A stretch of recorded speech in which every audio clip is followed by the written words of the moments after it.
God bless Godzilla Minus One. Unfortunately, during its theatrical run, I haven't had the opportunity to go see it. My local cinema, and the only cinema within a 4-hour vicinity of me, the next closest place that I could actually catch a screening is in Edmonton. And at this point in time, you couldn't catch me dead in that progressive hellhole. But I'm just waiting for the 4K to come out because I really want to support this film. I hear nothing but great things about it. I've heard review after review breaking this thing down, just extolling its virtues as the high watermark, not just low budget, but for cinema storytelling and something that we haven't seen on the Western front in a very, very long time. And the little production that could, on a shoestring budget, on a fraction of what other larger Hollywood endeavors require for not just an entire shoot, but for a day of shooting. It says 15 million, but we've heard from the director that it's closer to 12, and it on the doorstep of $100 million worldwide.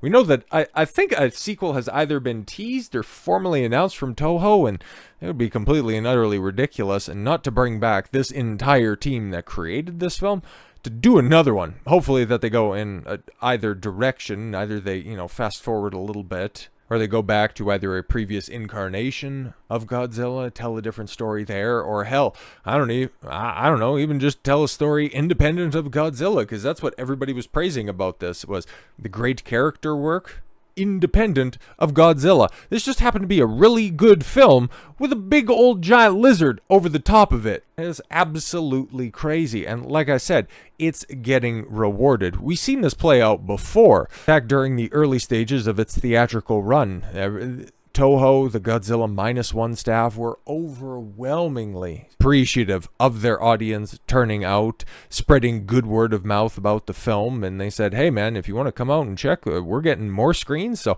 if you guys want to go see it, we'll put it in theaters, man. And they have ended up reaping the benefits. And well, for one final swan song this weekend right here, starting tomorrow, this was supposed to be a Japanese exclusive, not just the film itself, but this Godzilla Minus One minus color. So the black and white version is heading to North America after popular demand. I really do love to see this type of stuff. I wish, whenever I talk about entertainment, most of it's overwhelmingly negative because, well, guess what? Most of the news coming out of Hollywood and entertainment in general is overwhelmingly negative. But like the Pal World video that we seen just before this, the Godzilla Minus One audience is vast and they are very, very supportive. So we sincerely thank you for helping Godzilla Minus One make cinematic history. And yeah, this is definitely going to push it over $100 million. This is crazy.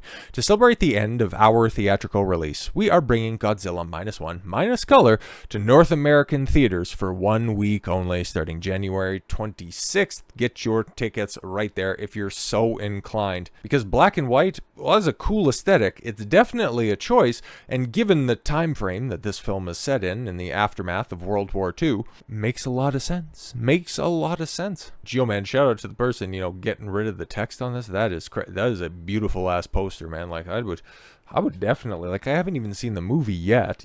Like I said, I'm thinking about replacing, that Skyfall poster with that one. That's an absolute beauty. In general, like everybody was talking about, how could they possibly do what they did in regards to, Godzilla's animation, the special effect shots that they made on such a small budget. There were a couple of people that said, some of the shots didn't look all that great. Some of the stuff was a little bit wonky, but in general, it was definitely a triumph, and it was head and shoulders. If we just want to go ahead and take a look at the competition that's out there, it was a hell of a lot better than what some bigger budget films were doing, and I got some numbers to go ahead and run back and forth on that one, because Godzilla Minus One director could land a rare VFX Oscar nomination. Now, I know the nominations are supposed to be coming out very shortly here, or they might have by the time that this video releases. Well, funny you should mention that, Dawn from the past, because in the convening hours after I, thought I was done with that video, made my requisite statements on it, thinking that, hey, you know what, maybe the Oscars, in a random act of clairvoyance, thought that it would be good to reward one of the brightest spots in their beleaguered industry in 2020. 2023, and guess what? They did, and I'll probably do a much more comprehensive breakdown of the Oscar nominees because I find it interesting what did get nominated, what didn't get nominated, and then, of course, all of the mental gymnastics that have come out in the aftermath from the media class and from the people that think that they were snubbed. Greta Gerwig, sorry, had to hack up a hack for a moment, but the aftermath of the nominations being made and some reaction videos and statements being released in the aftermath, I wouldn't have done this little update right here if not for the team behind Godzilla Minus One just being the group of people that you want to see succeed so badly. For the fact that this is the only Oscar nomination that this film ended up manifesting, it's an absolute sin based on the other films that ended up getting nominated in other categories. Some of them are detestable, but like I said, that's going to be another story for another time. But whether or not you think that this is a great film, a tolerable film, you have no intentions of ever seeing it, you see a reaction like this from the small team that was there, them being overwhelmed with joy that their hard work was getting rewarded, you just intrinsically want to root for the guys that are down there, okay? Brace for loud Japanese noises here. So they're getting their they're getting the reactions in live time. They're getting their updates on the nominations that are coming through for VX, special effects. That's the only thing that they got nominated for, even though that the foreign film was just right there. It's right there, and you couldn't nominate. Anyways, like I said, we'll talk about that at a later date, but they're getting all of the other nominees rolling in over the top just before their names get read out. I don't know, I'm kind of burying the lead, but we'll let them, play it out here with a bang. And there. And then they got the party crackers, and it's just like they're just overwhelmed, and then they go hard for like the next 30 seconds, man. Like, it's so beautiful to see, man. I'm gonna go ahead and turn down the volume a little bit because it just weeb noises intensify. But I guess if it's like actual Japanese people, it could be a little bit different. But like I said, man, even if you have no love for this film or you think that it's the masterpiece that a lot of people are painting it as, you see the reactions like that, just the overwhelming excitement for what could be considered a third tier nomination. Their hard work, their dedication to this overwhelming Hollywood success is fantastic stuff, and another reason why I really hope that the good word of mouth really does do something transformative for the industry. But I still got, a vast majority of this video to go back to, so here's going to be the handoff to past Dawn from future Dawn, which is, at the time you're watching this, present Dawn, but for me, it's back in the past now that you're... See, this is why you need to keep time travel out of any type of video format. Okay, well, see you soon. Well, not me. That'll be a different... And I hope that this is the case, that it ends up getting nominated, because definitely deserves it. Even from the trailers and the clips that I've seen, like just the atomic breath scene is crazy. This weekend, the visual effects branch presented its annual bake-off, a pre-nomination voting event featuring the category's 10 shortlisted movies. Branch members got to look at an impressive and diverse, need to be diverse, range of work from big-budget tentpoles such as Marvel's Guardians of the Galaxy Volume 3.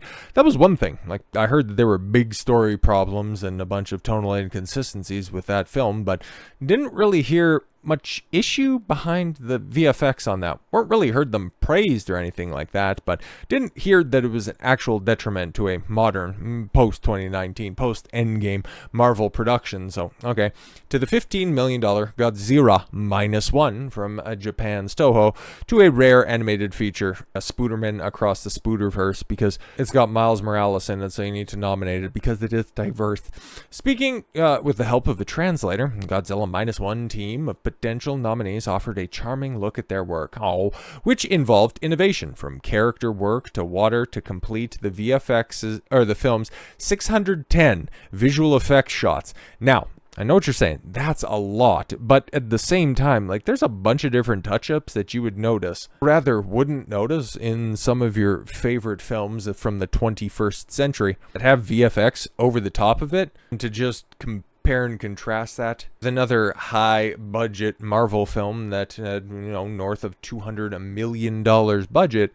Only 35 VFX artists worked on Godzilla Minus One. Over 1,000 artists worked on Ant-Man and the Wasp in Quantumania. So just think about that. 35 artists, 610 shots. When you would have a Marvel film with 1,000 VFX artists and everything is basically, in today's day and age, shot on the volume, which is an evolved version of green screen techniques. You're dealing with not just hundreds, thousands, tens of thousands, potentially hundreds of thousands of VFX shots. So yeah, this is why this film is so goddamn impressive. Well, one of the many things, and one of the many reasons. That unique situation has also meant that Godzilla is one of the several movies whose 4 potential nominees for creative contributions, in this case, including the film's director, Takashi Yamazaki, and its compositor, Tetsuji Nojima. These aren't hard names to say, it's just words are hard sometimes. Were the more typical VFX supervisors and special effects supervisor roles often seen in the category's nominees. In fact, Yamazaki could be the first director to be recognized in the category since Stanley Kubrick received an Oscar for VFX in his landmark 1968 film 2001: A Space Odyssey. So once again, man, you got giant lizard brushing shoulders with absolute giants of the industry, and it is completely and totally justified. So once again, shout out to all the great work that Godzilla Minus One has accomplished during its cinematic release. And I hope, man, I hope that this thing gets bolstered by a number of licensing deals, a huge support on the home release market, because good storytelling, cost-effective budgeting needs to be rewarded in entertainment, because there's a certain culture that permeates all of entertainment that if you just throw more money at it, check out, Ant-Man and the Wasp and Quantumania and the amount of crap that is coming out in the aftermath of that. Every single actor who doesn't have a concrete position left at Marvel, or if they think that their position is so set in stone because they need as much star power as they can get right now, just taking a dump. Well, actually, it wasn't actually dirt, it was manure. Paul Rudd was disgusted while filming Ant-Man 3, and as Marvel went to extreme to save money. It's hilarious. It's an over $200 million movie, but they were still trying to save money. Paul Rudd recalled how stinky the sets of Ant-Man and the Wasp and Quantumania were for a multitude of reasons.